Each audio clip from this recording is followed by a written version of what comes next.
Welcome to Kapian Tony TV!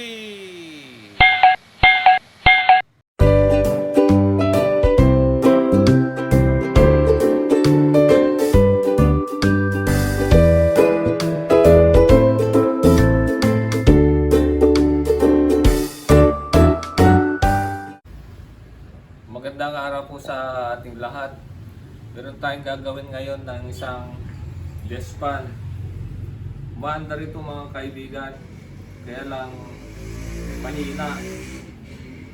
Isaksak natin sa outlet. Ayan o. May problema itong ano niya. Mahirap ipihit. Selector na. Oh.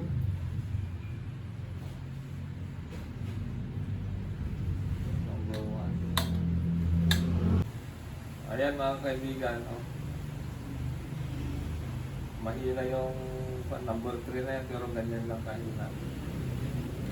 Kaya lang itong selector knob niya mahirap pihit to. So, buksan natin mga kaibigan. Tapos linisin na rin natin. Okay, bunodin natin sa outlet. Kalasin natin mga kaibigan. Ito. Tanggalin muna natin itong pagka-clip niya.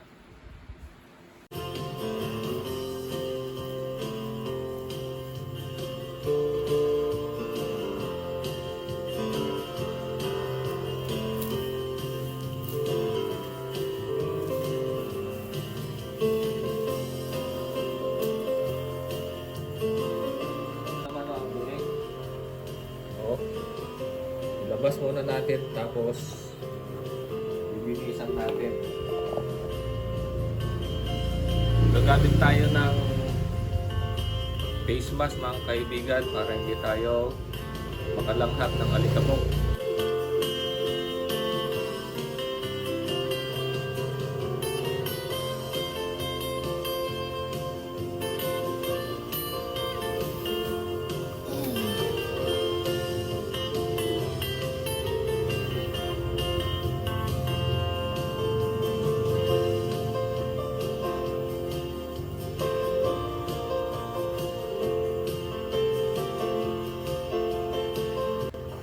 Ito mga kaibigan, napansin ko, ito, tanggal na itong mga tali ng winding.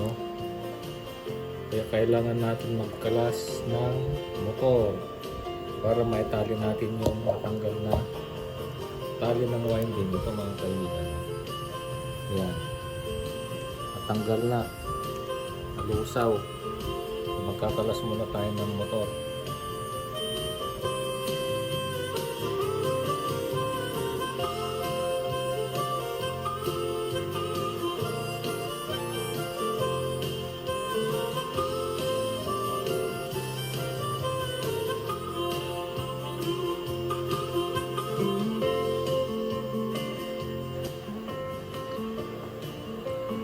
Mga kaibigan, mahirap kalasin itong mga screw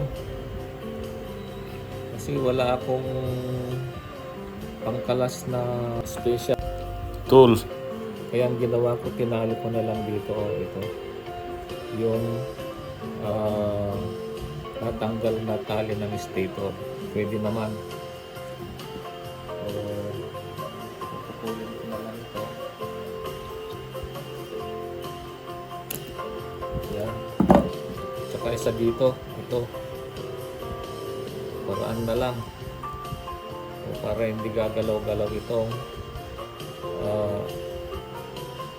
windings niya. Ito. So, ngayon, tinanggal ko itong capacitor niya. Titestingin natin kung ilan pa yung capacitance niya. Meron tayong ano dito, tester. Lagay natin sa ito, microfarad. Ayan. UF microfarad.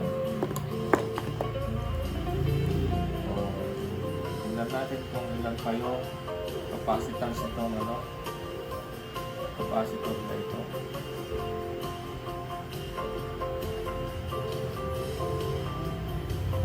Ayan mga kaibigan, 1.03940, 1.040 na lang.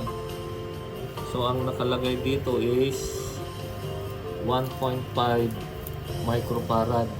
Ibig sabihin mahina na ito, kulang na. Kaya magpapalit tayo ng capacitor.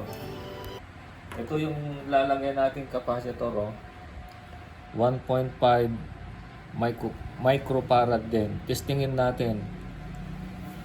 So, yan. Tapos yan. Tingnan natin yung magiging 1.6 pa. 1.59 microfarad. So, ito ang lalagay natin mga kaibigan. Okay. Kukonek ko na. Kukuha lang ako ng shrinkable tube. So, simple electrical connection na lang mga kaibigan. Total, mababalutan naman ito ng shrinkable tube. Ayan, ganyan lang. Ganon din ito.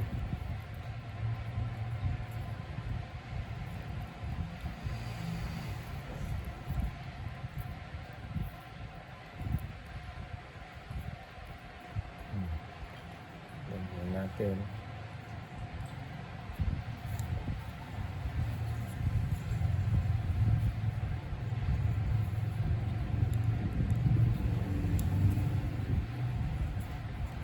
Okay.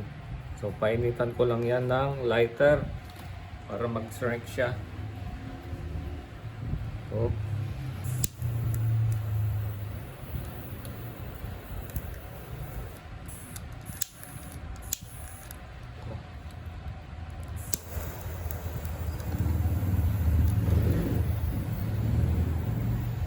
okay. So, mag-assemble na tayo mga kaibigan.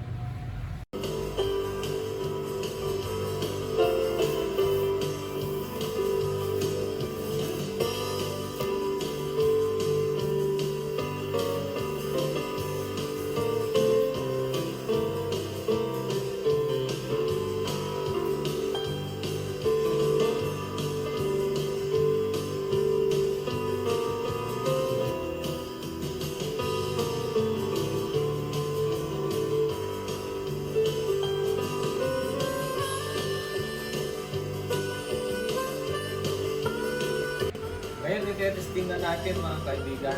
So, lagyan ko lang ito para makita nyo.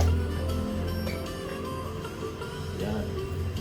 Testing na natin kung saksak ko na dito sa plug outlet.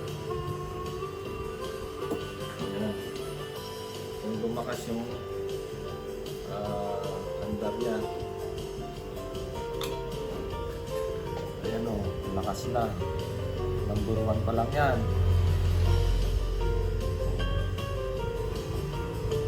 Number 2. Number 3. Malakas na. Mag-assemble tayo ulit. I-assemble na natin ulit mga kaibigan.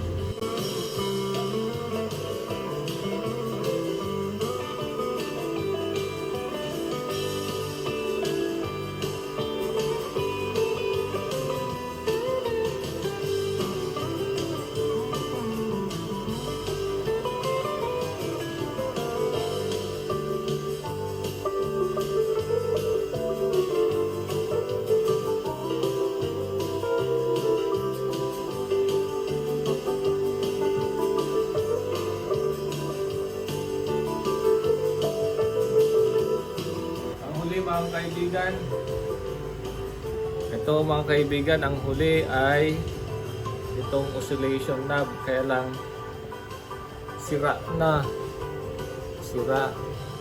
Magpapalit tayo nito. Ayan o, marami tayo nito, kaya lang mahaba.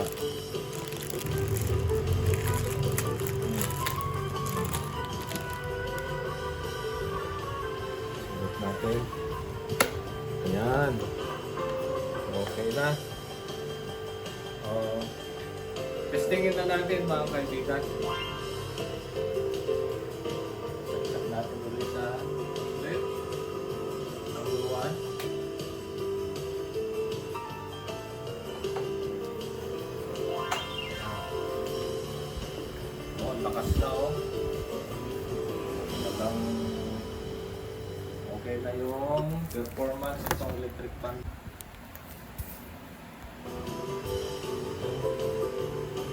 And number 3. Ayan oh. So, makonsuelo na yung may-ari nito mga kaibigan. Okay. So, dyan na po nagtatapos ang aking video sa araw na ito. Nawa po ay may natutunan kayo. At huwag nyo na rin kalimutan mag-like, share, and subscribe para sa mga susunod kong mga videos ay na-update kayo. Bye-bye and God bless.